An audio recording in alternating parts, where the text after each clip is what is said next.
مبسملا ومحمدلا ومصليا ومسلما أما بعد قال الله تبارك وتعالى في كتابه المجيد والفرقان الحميد أعوذ بالله من الشيطان الرجيم بسم الله الرحمن الرحيم وما أرسلناك إلا رحمة للعالمين عن أنس بن مالك رضي الله تعالى عنه قال رسول الله صلى الله عليه وسلم لا يؤمن أحدكم حتى أكون أحب إليه من والده وولده والناس أجمعين رواه الإمام الهمام البخاري في صحيحه صدق الله العظيم وبلغنا رسوله النبي الأمي الكريم ونحن على ذلك لمن الشاهدين والشاكرين والحمد لله رب العالمین۔ معزز دوستو، آج 5 نومبر 2020 بروز جمعرات ہے۔ بھائی محمد عارف کو اللہ جزائے خیر عطا فرمائے، میں ان کے واسطے سے آپ کی خدمت میں موجود ہوں۔ میرے دوستو، عنوان ہے سیرت ساقی کوثر۔ سیرت کسے کہتے ہیں، ساقی کا مطلب کیا ہے، اور کوثر کسے کہتے ہیں، یہ 3 باتیں میں آپ کی خدمت میں رکھوں گا۔ سیرت کہتے ہیں کردار کو، کریکٹر کو، واقعات کو، حالات کو، ذکر کو، چرچوں کو، اور ساقی کہتے ہیں پینے پلانے کے معاملے کو، اور کوثر اس پانی کا نام ہے جو پانی اس کائنات میں جب محشر کے اندر رسول اللہ بانٹیں گے تو سب سے افضل ترین پانی شمار ہوگا۔ کیا مطلب؟ جس نے جام کوثر پلانا ہے ان کے واقعات کیا ہیں، یہ ہماری سیرت النبی کانفرنس کا محور ہے۔ میرے پاک پیغمبر کی سیرت صرف کوثر کے ساتھ نہیں ہے، بلکہ اس کوثر کو عزت میرے پاک پیغمبر کی وجہ سے ملی ہے۔ یہ یاد رکھیں، حضور پاک علیہ الصلوۃ والسلام کو عزت ان جگہوں سے نہیں، بلکہ حضور پاک کی وجہ سے ان جگہوں کو عزت ملی ہے۔ ایک شخص نے اشعار پر مشتمل ایک قصیدہ لکھا اور مقالے کو لکھ کر پیش کیا، تو کسی نے کہا تو نے اپنے مقالے لکھ کر، اشعار لکھ کر حضور پاک کی تعریف کو 4 چاند لگا دیے۔ اس نے کہا میں اس بات کو بھی ادب کے خلاف سمجھتا ہوں، بلکہ حضور پاک کے ذکر نے میرے مقالے کو تعریف یافتہ بنا دیا۔ ما ام مدحت محمدا بمقالتی ولکن مدحت مقالتی بمحمدی۔ میرے مقالے نے حضور کی تعریف نہیں، حضور کی ذات نے میرے مقالے کو عزت بخشی ہے۔ تو حضور علیہ الصلوۃ والسلام جہاں آئے ہیں ان جگہوں کو عزت حضور کی وجہ سے ملی ہے۔ اللہ کی قسم، ہم مدینہ منورہ کو مدینہ منورہ نہ کہتے اگر آقا کے قدم نہ لگتے۔ ہم عکاظ، ظلم جنہ اور طائف اور بنو سعد کی علاقوں کو عزت یافتہ نہ کہتے اگر رسول اللہ صلی اللہ علیہ وسلم سے نسبت نہ جڑتی۔ اور یہ بات یاد رکھیں، حضور پاک علیہ الصلوۃ والسلام کی نظر عنایت تھی جس کی وجہ سے جنہیں اونٹ چلانا نہیں آتا تھا اور باپ چہرے پہ تھپڑ مارتا، اسلام لانے کے بعد اس کو عزت ملی ہے کہ زمین پہ کوڑا لگتا ہے تو عمر کی وجہ سے زلزلہ رک جاتا ہے۔ وہ وجہ حضور پاک علیہ السلام ہے۔ تو میرے پاک پیغمبر کے واقعات، سیرت، کردار، کریکٹر، حالات وہ ہیں جس کی وجہ سے علاقوں کو، افراد کو، مقامات کو، وقتوں کو، لمحات کو، معاملات کو عزتوں کے تاج پہنائے گئے ہیں۔ تو یہ جو کوثر ہے یہ کیا ہے؟ یہ کوثر ایک حوض کا نام ہے۔ حوض کسے کہتے ہیں؟ حوض پانی کے اس جگہ کو کہتے ہیں جس میں 2 کام ہو۔ نمبر 1 جمع ہو، نمبر 2 وہاں سے پھوٹ نکلے۔ ہر وہ جگہ جہاں سے کوئی چیز جمع ہو اور پھوٹ نکلے اسے حوض کہتے ہیں۔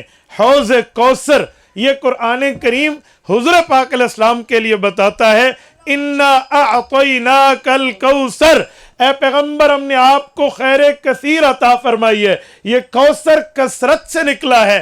کثرت کا معنی کیا ہے؟ کثرت کا معنی ہوتا ہے زیادتی، کثرت کا معنی ہوتا ہے اضافہ، کثرت کا معنی ہوتا ہے بڑھوتری، کثرت کا معنی ہوتا ہے زیادہ ہونا۔ یہ خود زیادہ کے معنی میں تھا لیکن کثیر نہیں بولا، کوثر بر وزن فعل بولا ہے۔ اس کو عربی زبان میں کہتے ہیں وزن مبالغہ۔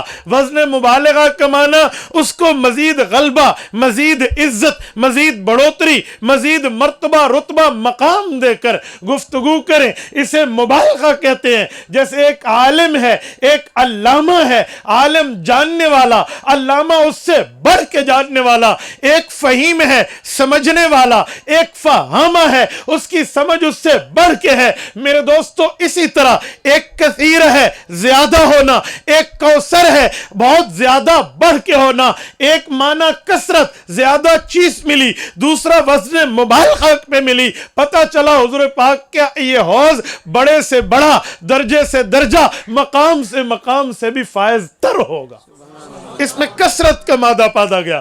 اچھا ایک بات مزید، میرے پاک پیغمبر کی سیرت پر گفتگو کریں گے تو ساقی کا کیا معنی؟ اجعلتم سقایۃ الحاج، یہ تو پرانے زمانے سے رسول اللہ کے خاندان کو یہ مرتبہ ملا ہے۔ وہ کیا تھا؟ حضور پاک علیہ السلام کا خاندان ہے بنو ہاشم۔ یہ بنو ہاشم، ہاشم حشم حشوم، اس کا معنی ہوتا ہے ایک تھال میں روٹیاں توڑ کے کھلانا۔ حضور پاک علیہ السلام کے جو پردادا ہیں حضرت عبد المطلب کے والد، عبد مناف کے والد حضرت ہاشم، ان کا اصل نام عامر ہے۔ ہاشم اس لیے کہتے تھے کہ ان کا دسترخوان وسیع تھا، ان کے یہاں مہمانوں کی کثرت ہوتی تھی، یہ عزتوں سے مہمانوں کو نوازا کرتے تھے، اکرام احترام اعزاز دیا کرتے تھے۔ تو یہ بنو ہاشم کو رب العزت نے ایک فضیلت دی تھی، وہ حاجیوں کو پانی پلایا کرتے تھے۔ حاجیوں کو پانی پلانے کا معنی، حاجی آتا ہے اللہ کی گلیوں میں، حاجی آتا ہے ان منسوب جگہوں میں جو اللہ کے ساتھ نسبت رکھتی ہیں، اور وہ وہاں اپنے کپڑے اتار کے احرام کی انسلی چادریں پہنتا ہے جیسے کفن پہنا جاتا ہے، اور وہ اللہ سے منسوب علاقوں میں، گلیوں میں، میدانوں اور وادیوں میں لبیک اللہم لبیک کی صدائیں بلند کرتا ہے۔ گویا وہ اپنی بات نہیں مولا کی بات کرتا ہے، اپنی بات نہیں اللہ کی بات کرتا ہے، اپنی بات نہیں خالق کی بات کرتا ہے۔ تو اس کی عزت کرنا خالق کے حکم کی بجاوری تسلیم ہوتی ہے، اس کا اعزاز کرنا اللہ کے حکم کی بجاوری بنتی ہے، اس کی معاملات میں اس کا تعاون کرنا یہ اللہ کی طرف سے عبادت شمار ہوتی ہے۔ اس وقت بنو ہاشم پانی کے گملے لے کر، پانی کے گلاس لے کر، پانی کے پیمانے لے کر، پانی کے برتن اور آب خورے لے کر ان حجاج کے لیے ٹھہر جاتے، کیونکہ یہ جگہ یہ ہے جسے قرآن کہتا ہے بوادن غیر ذی زر، ادھر تو پانی اتنا نہیں ہے کہ کوئی ایک کوپل اگ سکے، کوئی پانی اتنا نہیں ہے کوئی ایک پودا اگ سکے، کوئی پانی اتنا نہیں ہے جس پر فصل کاشت کی جا سکے۔ یہاں بالکل پانی کے بغیر علاقہ چٹیل میدان کا تھا، لیکن زمزم اللہ کے امر کن سے اسماعیل علیہ السلام کے ایڑیاں رگڑنے پہ، حضرت ہاجرہ کی ممتا کی تڑپ پر اللہ نے جو پانی دیا، اس کے علاوہ پانی مکہ میں نہیں تھا۔ تو ان جگہوں میں پانی پلانا یہ بہت بڑی خدمت ہوتی، پانی کسی کو دینا بہت بڑا اعزاز اکرام عزت شمار ہوتی۔ تو اس وقت بنو ہاشم پانی پلانے کے لیے ٹھہر جاتے، اور ان بنو ہاشم کی یہ خدمت بہت بڑی شمار ہوتی، اور خود کو سقایت الحاج میں یہ فخر محسوس کرتے۔ اللہ نے آیت اتاری، فرمایا سنو یہ تمہاری خدمتیں، تمہارے کام، تمہارا یہ معاملہ بہت بڑا ہے، لیکن اللہ پر ایمان لاؤ گے یہ خدمت چار چاند کے ساتھ تمہیں واپس ہوگی۔ ایمان نہیں لاؤ گے تو آپ کی یہ خدمت قابل قبول نہیں ہے۔ حضور پاک آئے بنو ہاشم کے چشم و چراغ بن کے آئے، بنو ہاشم ہوا، بنو ابی ہوا، بنو عدی ہوا، بنو تمیم ہوا، بنو امیہ ہوا، بنو زہرہ ہوا، بنو کعب ہوا، بنو کلاب ہوا، یہ تمام قوم اور قبیلے حضور پر ایمان لائے۔ ان لوگوں کو سقایت الحاج کی فضیلت تھی، عرب نے اس کے ساتھ ایمان کی دولت سے سرفراز کیا۔ حضور پاک کا رتبہ اللہ نے ان کے ذہن میں یوں رکھا تھا کہ پانی پلانا تو بہت عظمت، اگر حجاج کو پانی پلانا عظمت کی نشانی ہے، چار حاجیوں کو پانی پیش کرنا عظمت کی نشانی ہے، اللہ پاک نے ان کے ذہن میں بیٹھے ہوئے اس خیال کو مزید عزت دیتے ہوئے کہا تمہارے پیغمبر کی شان یہ ہے، یہ صرف حاجیوں کو نہیں، صرف معتمرین عمرے والوں کو نہیں، صرف ایک علاقے کو نہیں، ایک قبیلے کو نہیں، ایک شہر کو نہیں، ایک بر اعظم کو نہیں، بلکہ پوری امت مسلمہ جو متبعین پیغمبر ہوگی، اِنَّا